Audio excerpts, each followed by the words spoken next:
Greetings and salutations, loyal viewers of this channel. Today we are going to talk about a story that initially starts out with something incredibly stupid and ridiculous, but somehow escalates, gets twisted and turned, and you will see Ana Kasparian of the Young Turks snatch defeat from the jaws of victory as she states something is morally wrong, and then within 2 minutes is immediately doing that, except significantly worse. And this revolves around an ad from Jerome Davidson, a candidate out of Arizona. You might have heard about it. It's absurd in every possible way. It has Klan imagery. We're going to go into that, but first, we are sponsored, so I'm going to throw it over to the sponsor, and then I'm going to come back and talk about it on the other side. Weight loss is a serious issue for many Americans, and one of the reasons why is because after your 20s, on average, your metabolism is slowing down about 4% a year. One of the things that people are trying and is becoming more popular, and it's backed by research, is the keto diet. There's plenty of benefits. You can look it up.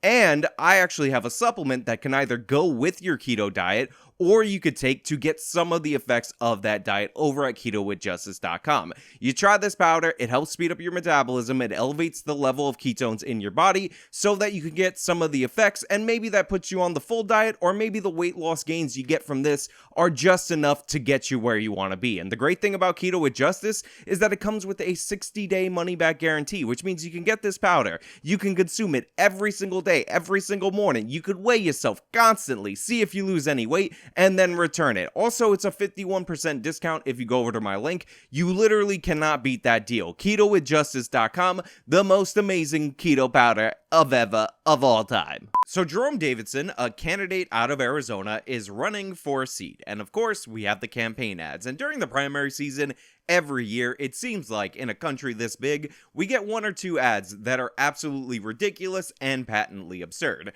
So I'm going to play what the Young Turks show in their video of the ad so you can see it, and we're just going to talk about for a minute how crazy this ad actually is, and then I'm going to tell you what's not actually crazy about it. Democrats like to say that no one needs an AR-15 for self-defense, that no one could possibly need all 30 rounds.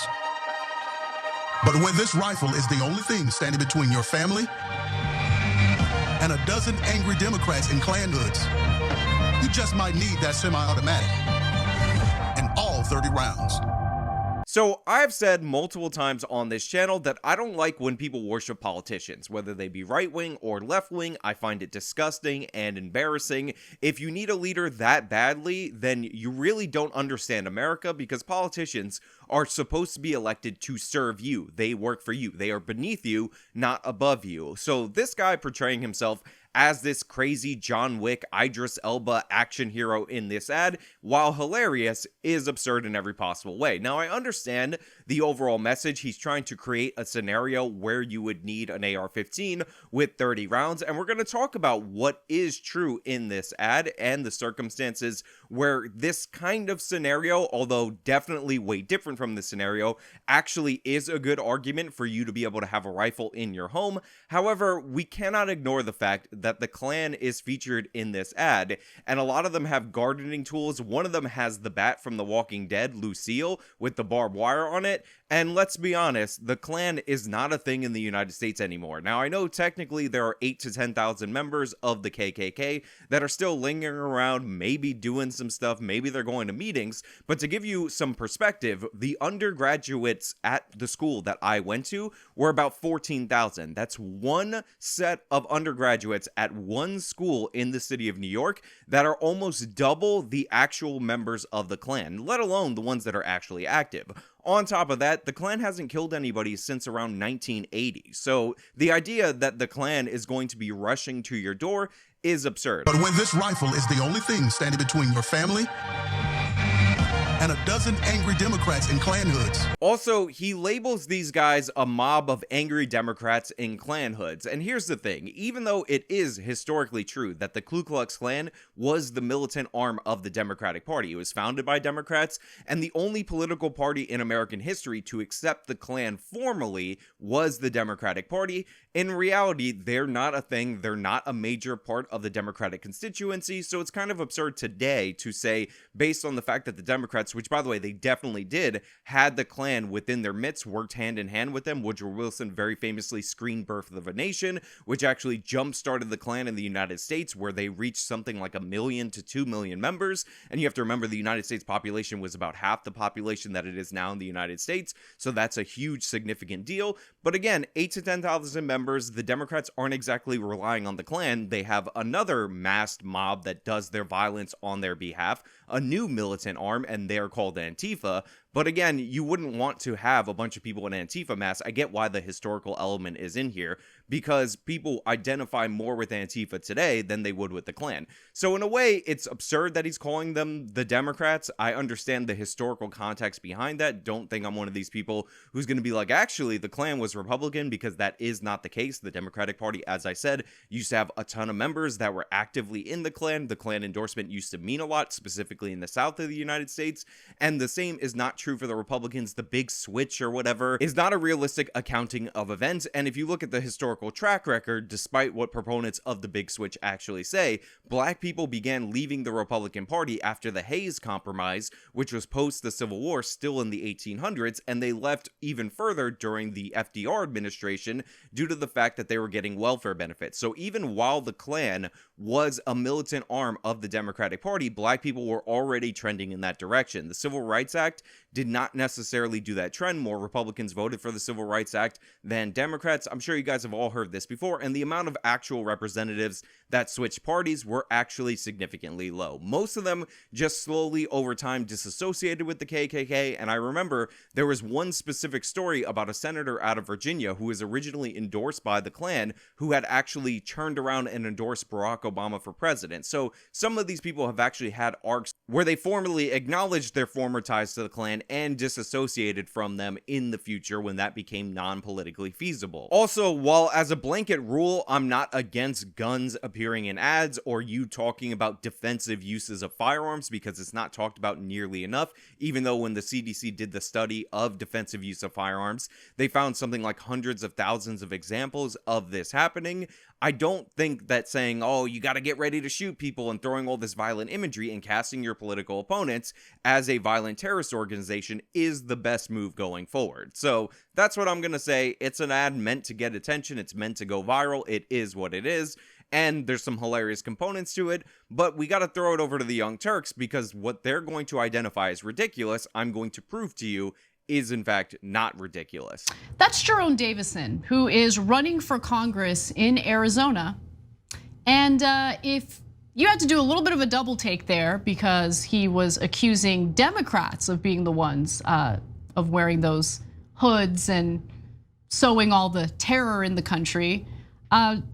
Yeah, that's what he's saying. So first and foremost, as we talked about in the open, obviously the Klan was formally associated with the Democratic Party. This is a historical fact. It is not in dispute. Ana Kasparian is going to try to say that Republicans are all ignorant of their history. However, even though this could be used as a factoid in terms of today's Democratic Party, this is true factually in every possible way.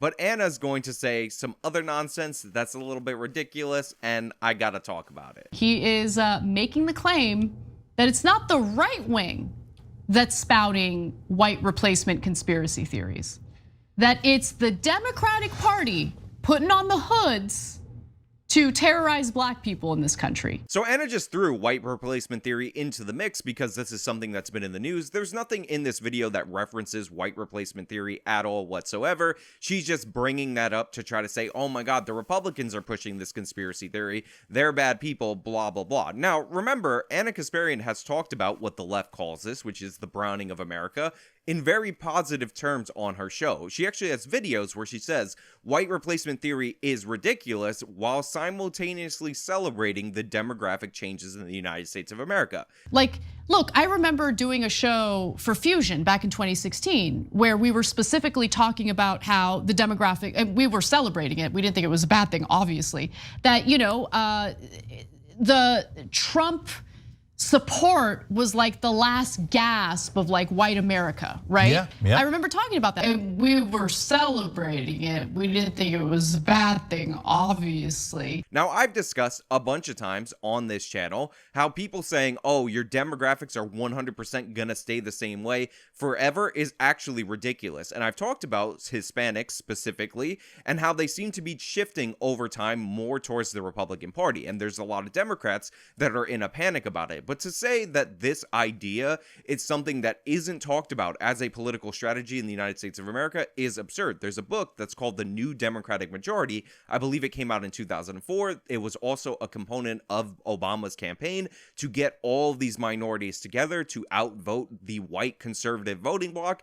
And people thought that the Democratic Party would never lose a presidential election again by a certain amount of time. Now, if you go into the idea that this is a Jewish conspiracy theory to get rid of all the white people and marginalize them in their own country or whatever nonsense that people are putting forward, then I understand how that can be dangerous and how that can be a problem.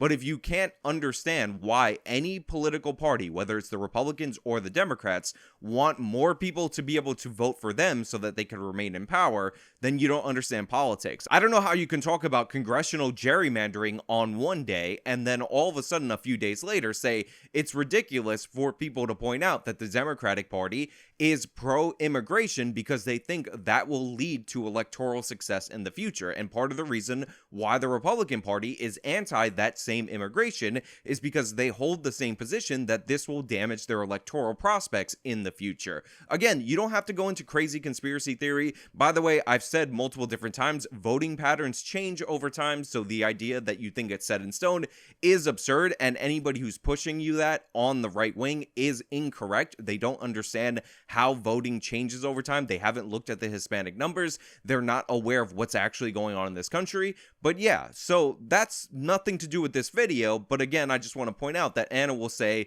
that replacement theory or the browning of America, as NPR or the New York Times or whatever, is something that doesn't exist. It's a conspiracy theory, whatever. But then in the same breath, she'll talk about how she celebrates that and she's happy for it and that she wants this to happen. So these are the pushers of that theory on the other side. They're just saying it's a good thing. And again, if you're in the anti-Semitic camp where you're like, the Jews are masterminding it, you're ridiculous, you're absurd. Just because a large portion of Jewish people happen to vote Democrat doesn't mean there's a grand Jewish conspiracy. And do me a favor, if you want to leave a comment telling me that there is a grand Jewish conspiracy, then don't leave that comment, hit the unsubscribe button, and take off. We don't need you here. You're garbage. You are garbage. You're garbage. You're not forwarding my agenda. We're not on the same team. Good? Got it? Clear? Let's roll into this video because it's hilarious. And he claims we need the assault weapons. We need the assault weapons to what? To murder Democrats? Yeah. Based on the false premise that they are part of the Klan? Part of the Klan? So Anna's tone of voice is just unbearable in this video. She's talking about murdering Democrats based on the false premise that they're part of the Klan? What? Get it? The joke is the question. Now let's move on to John.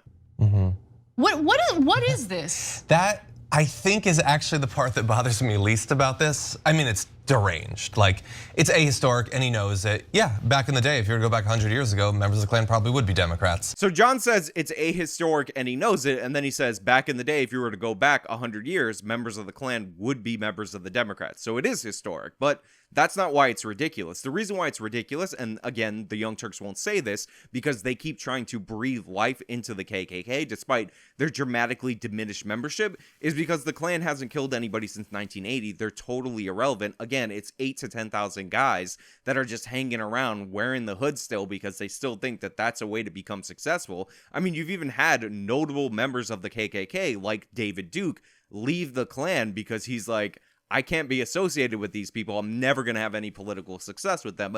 They're worthless. They're garbage. You are garbage. You're garbage. But John can't say that. He's just saying it's ridiculous to say that the Democrats would use racial politics for anything. Wow. I can't believe it. And if they were alive today, they wouldn't be Democrats. I mean, like you can't have your cake and eat it too. You can't claim that the Democrats are just constantly like virtue signaling to non-white Americans and giving them things. And also simultaneously, they're the actual KKK. Or maybe you can, I don't know. A lot of Republicans probably like imagining that everyone is as racist as they they are. It's actually not that complicated. While I agree the current modern day association of the Democratic Party with the KKK doesn't make any sense, it's not because the Democratic Party, or any political party by the way, have this moral backbone that would prevent them from working with racists. Again, the Democratic Party pushes racial division and racism. Now they just do it for a new demographic. It's a similar strategy, and of course being violent and militant is not as successful in the modern day, although they did endorse the Black Lives Matter riots, but it's a different group that they're pandering to as a form of strategy, because a lot of the people in the Democratic Party are associated with Lyndon Baines Johnson signing the Civil Rights Act, and they figured that they want to keep this minority coalition. And when they got to a certain percentage of the population, this is when the New American Majority strategy came out, where Obama was going to put together this intersectional coalition, and therefore if Obama did it, even though he was a uniquely talented politician and uniquely charismatic, all other Democrats were going to follow the same strategy and somehow become super electorally successful for decades and decades to come. This is the idea behind the Democratic Party. They're pushing anti-white stuff. The Young Turks pushes it all the time because that's who they're trying to market it to. So that's the link that people try to make to do past and present and all that. And again, like I said, the Klan totally irrelevant, so bringing them up is absurd. Also, again, garden tools to attack this guy. Hilarious. So who the hell knows? But that is the part that bothers me the least. The fantasy that is conjured up there bothers me so much more. It's like I've talked multiple times on the show about how ridiculous it is that these people think that they're going to have to defend their house from a roving band of marauders, KKK or otherwise. Now, I don't want to be too harsh on John because I'm going to be significantly harsher on Ana Kasparian later, but this is just proof of his ignorance. While I agree that the chances that the Klan are going to storm your house in current year is absurd. They are irrelevant. It's basically non-existent. But the idea that the Klan or otherwise might not storm your house or isn't going to storm your house, and therefore you wouldn't need a rifle or anything to defend your property, is just proof of John Iadarolla's ignorance. I remember some stories out of New York, one very significant one out of Long Island, where a bunch of gang members were crowded on this guy's property, planning a break-in. This guy grabbed his rifle when they started charging the door, fired shots into the ground, scared them off, and they all turned out to be members of a very violent gang. On top of that, the guy was arrested because it was New York, and they're like, how dare you shoot your own lawn in self-defense when you have your wife and kid on the inside? And even when I was pulling up this story, there was actually another story out of New York that this one referenced in the same article of a minority person who said that a bunch of white teenagers who were mobbing up, yelling racial epithets at the homeowner, one of them was shot. Those are just two cases in New York where guns are heavily restricted and you don't have a castle doctrine to defend your property. But if you look at channels like Active Self-Defense or any channel that reviews security footage from those Ring video doorbell systems, you will see that a bunch of people trying to break into your house at a single time and you being able to defend yourself, a defensive use of the firearm, is a thing that happens. Now, the thing that separates it from maybe an action movie or something is that typically when people see the gun or they hear the gunfire, they start running away. They don't continue into the property. But yeah, this is one of the reasons why you would want to have it. And the idea that it's a fantasy or a LARP or whatever just shows that John does not live in an area or understand the concept of people breaking into your house and the police being minutes away when you have seconds. When a disgusting racist gunman opened fire in a Buffalo supermarket to murder black people, he was motivated. He was encouraged to do that by right-wing domestic terrorists who want to slaughter you. Just think about where we got to in this video. Remember, the opening of this video, the first 3 minutes of this video, is condemnation from the Young Turks, from Ana Kasparian, of the right wing, for saying that the left wing is coming to kill you. And then Ana Kasparian says, here's a shooting that happened, a one-off, one person committed the shooting. It was horrible. We talked about it. We talked about the heroism of the retired cop who tried to fight off the shooter and how he tragically failed in a video on this channel. And she says the right wing was backing it up because the right wing is encouraging their supporters to go out and slaughter you. Remember, The whole problem that they had was this guy saying that he had a gun to protect himself in order to slaughter Democrats that were definitely coming to attack him. And already within 3 minutes, Ana Kasparian is using the same exact rhetoric, worse even, because she's not saying just the KKK, which is a ridiculous, borderline fictitious organization at this point in comparison to their history. But yeah, this is gonna get way worse. Let's just keep it real. But what if you wanted Tucker to be Carlson interviewed is not a by them? Democrat. Tucker Carlson, who sows fear and paranoia among white individuals in this country, is not a Democrat. Democrats have tons of issues, okay? Putting on the white hoods and trying to slaughter black people is not one of them. Yeah. It's not one of them. I don't know how you're keeping calm, and I did not expect Dungeons and Dragons to make an appearance in the context of this story. Look, I'm fired up because I'm sick of this garbage. You are garbage. You're garbage. So now Anna's just revving up the engine. She's bringing up Tucker Carlson, saying that Tucker Carlson is encouraging violence, he's encouraging slaughter and all that. And then she gets mad at John for keeping calm, even though the premise of this video is look at this ridiculous political ad. This is why Republicans want to burn history books. This is why Republicans lie to the American people, including parents, to trick them into thinking their kids were learning some curriculum called critical race theory, when in reality they're not. Now, of course, Anna's saying this is why they want to burn history books. This is why they're trying to trick people into thinking that their kids are learning critical race theory, which they're not, which is just absurd. Again, if you look at the books that weren't selected, like in the Florida example, a lot of them were math textbooks that had criticisms of Republicans on climate change, stuff about racial equity and police stops in New York City. Again, there's a Florida math textbook and how those were racist, and a bunch of other partisan disputed information that does not belong in a math textbook. Even if you think that this woke nonsense belongs in like a class like critical race theory or some kind of ethnic studies curriculum in a high school level or whatever, the idea that you would place this in an elementary school math textbook is very dubious, and those examples are real. I will link to stories in the description. You can see the excerpts for yourself. And the thing is, we always play this game when we talk about critical race theory in school, where they'll say, oh, critical race theory is this academic niche legal field that is not being taught in school because it's taught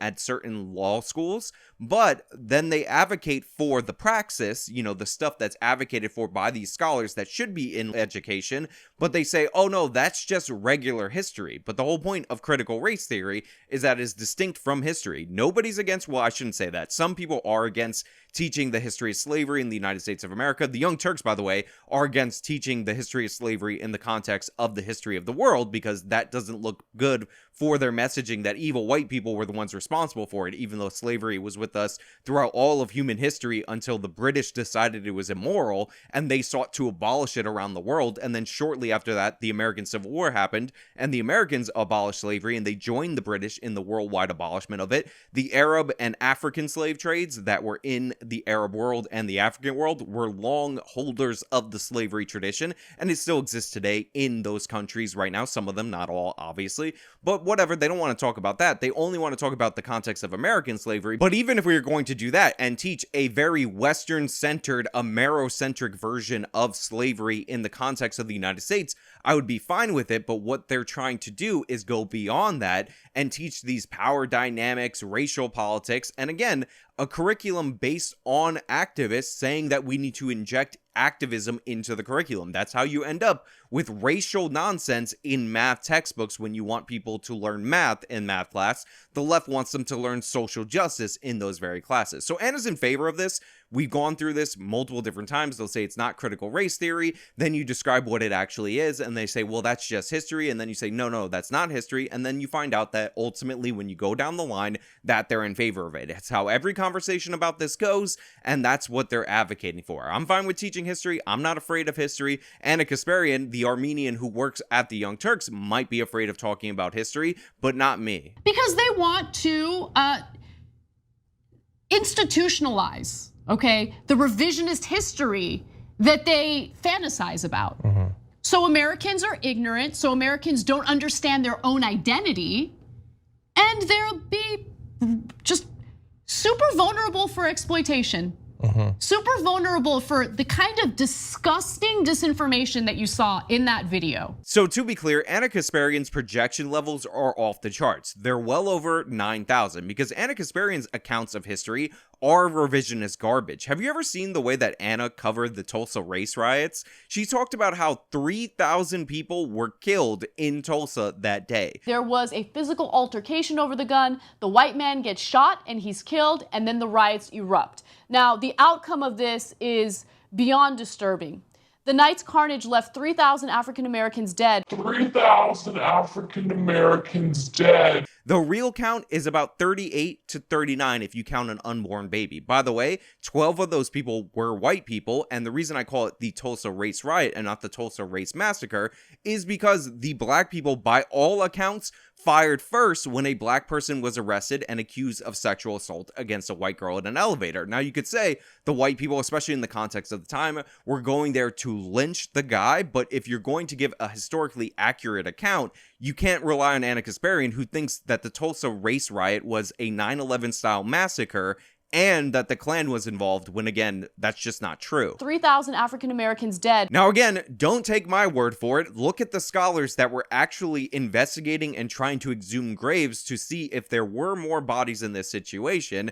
And also remember that even calling it Black Wall Street is something made up by the left. If you look at all the newspapers at the time, it was not called Black Wall Street. That is a modern name applied to this area of Tulsa.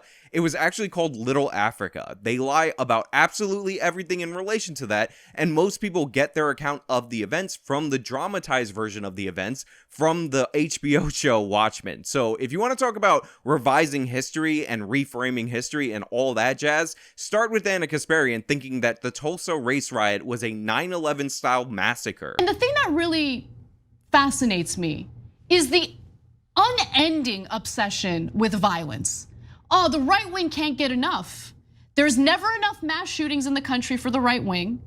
There's never enough assault weapons, never enough high capacity magazines, never enough people getting slaughtered within our borders for the right wing. So now Ana Kasparian is saying that the right wing loves mass shootings, like they're in support of them. I'm sure that if you were to talk to any right winger, would be the answer that they would give you. That would be the honest account from their own position. Anna's totally not exaggerating, straw manning, and just trying to poison the well on her political opponents. And now she's moving on to talk about how they're the #1 death cult in the world. They love it. It's the #1 death cult, not in this country, in the freaking world. Again, this is someone who's saying that the violent rhetoric from the right wing is getting out of hand, and now she's talking about the right, half the country, or really 30% of the country, because most people in this country don't actually follow politics very exclusively, but 30% are solid voting bloc for the right, and 30% are solid voting bloc for the left, and everybody else calls themselves independents, and they just go where the wind blows.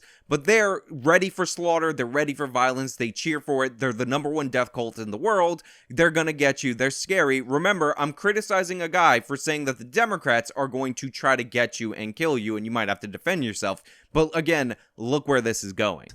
Okay, there hasn't been an unarmed black person who got shut down, who got shot down. Did they get shut down or did they get shot down, Anna? Shut down, who got shot down. Shut down, who got shut down. By a cop that they didn't delight in. Let's just keep it real. You'll see an unarmed black person running away from the cops, and right-wingers in America are falling over themselves to defend the cop because they love it. They love seeing it. Now, the reason the people defend the police in these encounters is because the general public's attitude, the media's attitude, is to always assume the cops are at fault. Anna just said, oh, this guy's running away. Now, she's not referencing a specific instance. If she was, I would be able to go into it and destroy her on it. She might be referencing the incident out of Akron, Ohio, which we covered on this channel, where the guy actually fired at the cops moments before he jumped out of the car in a ski mask. So they assumed him to be armed, and they had proper cause to assume him to be armed. And then he turned suddenly, might have even been a suicide by cop, looked like he might have even been reaching for a weapon. He had left it in the car, but again, the cops didn't know this in the 20 seconds of him jumping out of the car after firing on them with the ski mask that he might have been doing this, and then they shot that person. So the reason that people back up the cops in that instance is because they understand the circumstances, the applicable law, and it's all about whether or not a reasonable person in that same situation would assume that a situation is a deadly threat.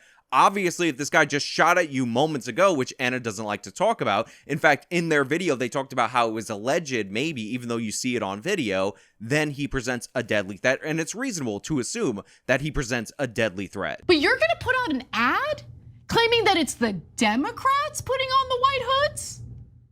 Man, I don't know what this guy's end goal is. Again, I'm trying to be as fair as humanly possible because nobody's putting on the white hoods. Not Democrats, not Republicans. The Klan has less people than undergraduate students at my university. They're an irrelevant part of the country. But if you want to talk about who's putting on the black mask, who's actually coming to destroy areas, entire cities, entire blocks, shopping centers, looting and stealing and all that, and who's cheering them on, it is the Democratic Party. It is the left wing. We had unparalleled left-wing violence in the 2020 year following the death of George Floyd, and Ana Kasparian is just going to pretend like this doesn't happen. And the idea that you might have to defend yourself when politicians are letting rioting go and none of these people are being prosecuted, or in the situations like I described earlier, again, examples everywhere, or in any of the examples where the CDC itself says that there are hundreds of thousands, if not millions, of defensive uses of firearms, is not unreasonable. But again, the Klan, yes, charging your house with gardening tools and the bat from Walking Dead, probably not going to happen. I'm willing to concede that point because the Klan is virtually non-existent in the United States of America. And when Daryl Davis is through with them, he's going to get them all to give up their robes. He wants to be interviewed by Tucker Carlson. He knows that yeah. Tucker Carlson doesn't care if he lives Tucker or dies, Carlson but he wants to be interviewed by him. slaughter you, okay? Yeah. Not personally, Tucker Carlson would never get his hands dirty. But he encourages others to want to slaughter you. Now, I know that Tucker Carlson, because he's the most successful host on Fox News, is one of the most hated people by the left. But here you have Ana Kasparian saying that Tucker Carlson wants to slaughter you. He wants to get you killed. He might not want to do it personally, but he is wanting you to be killed because you're left wing. Let us not forget that Antifa thugs already stormed Tucker Carlson's house once when his address got leaked online. They already tried to kick in his door and attack his family. He wasn't even home at the time because of rhetoric like this, because people were saying that Tucker Carlson is going to cause the fascist revolution, because people were saying that Tucker Carlson's words, his speech, his goofy faces in response to left-wingers that he's interviewing are actual violence. People have out in the real world tried to commit violence against Tucker Carlson and against his family. And this isn't the first time that left-wingers have done this. By the way, right-wing people have done this too. This is why you gotta pare down the rhetoric. This is why I don't encourage people this Civil War rhetoric or anything like that. I'm sorry, Tony. He was my friend. So was I. Pew, pew, pew. Up the kick, Captain America kick. Pew, pew. Up. Shield. Pew, pew. Pew, pew, pew. Taking your face off.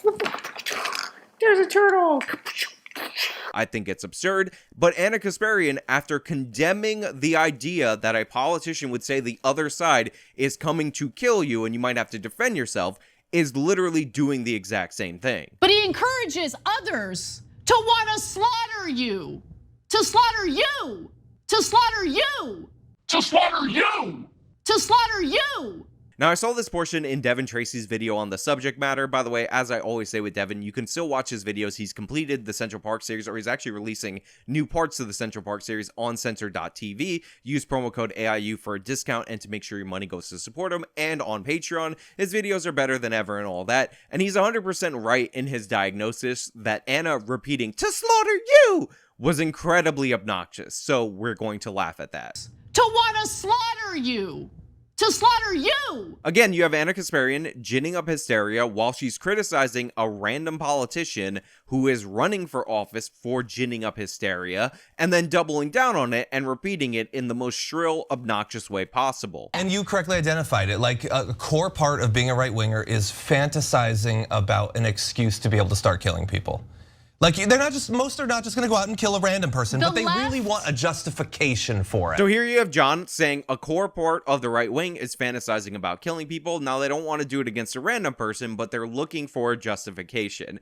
Now listen to how Ana responds. And I find it hilarious because she basically treats John Iadarola like he's not in the room, a feeling I feel like he's familiar with in his life, because he just said that. He just said that this was a bad thing. He's condemning this mentality on the right wing, and look where Ana's gonna go for it. All right, the left needs to arm itself. Gun laws aren't gonna change. The right wing is vicious. They can't wait to slaughter people. They fantasize about it every day. They even put it in their political ads. The left at this point needs to be smart, get trained, arm yourselves. I don't know what's coming at this point.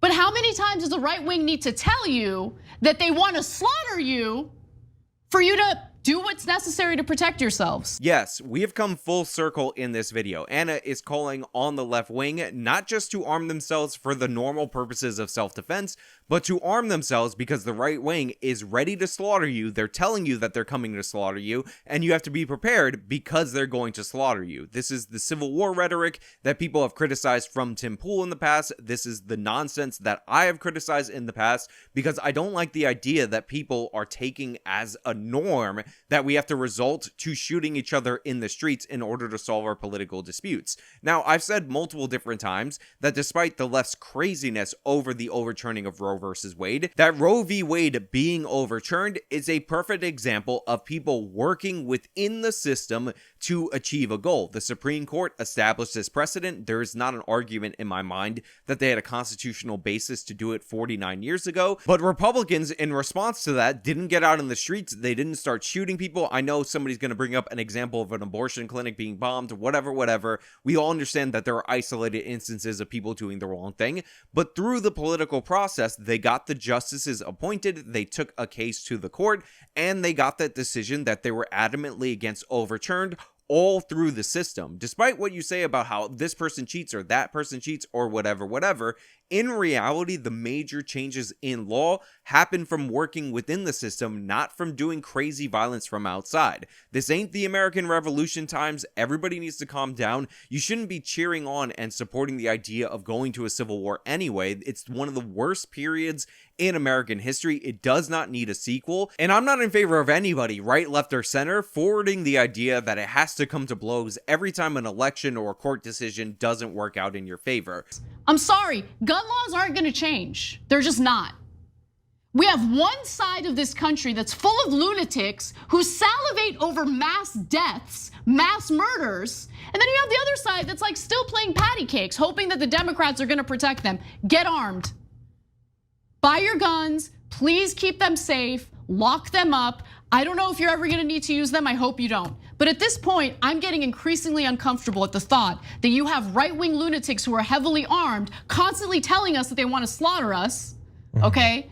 And we're just sitting ducks. The purpose of having firearms, whether you're talking about defense from a tyrannical government or just self-defense in general, is for you to be able to defend yourself from a reasonable threat to your life. A reasonable person in your situation is not expected to be subject to death or serious bodily injury based on the whims of another, whether that be a criminal or whether that be an overstepping government agency. It's in our Declaration of Independence. We all understand that, but we're not at that point. You're not at the point where people are coming to your door trying to kill you for your political beliefs or anything like that. And these little lefty Antifa losers that are destroying property and all that you might have to defend yourself against in individual instances if you find yourself in those circumstances, are not representative of where the country's going as a whole. And hopefully they're not, and you shouldn't root for the fact that they're not, and you shouldn't even be silently cheering on the fact that this could be a possibility. A civil war, the Civil War in the United States of America, was the most destructive war in the history of this country.